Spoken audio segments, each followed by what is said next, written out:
सलार भाई, शॉपिंग कर ली आपने? क्या खा रहे हैं?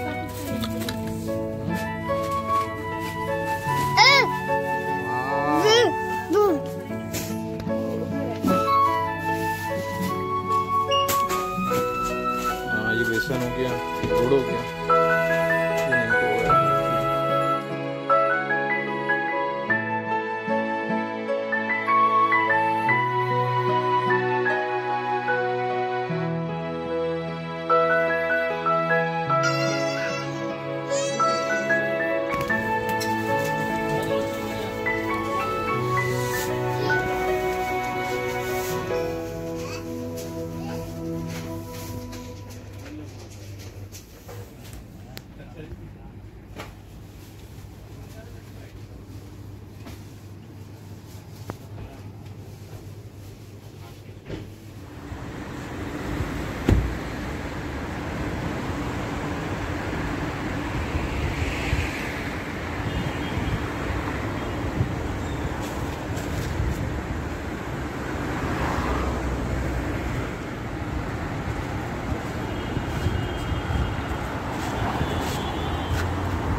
शारजा की सबसे पुरानी मस्जिद।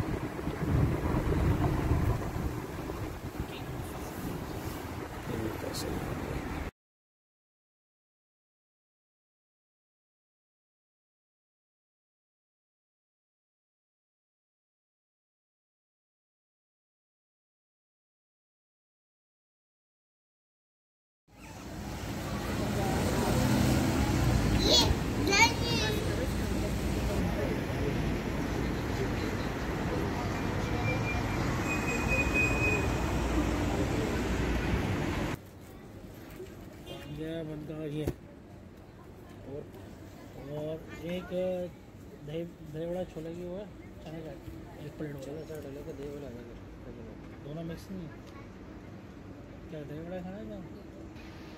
वाह क्या व्यू है सलार।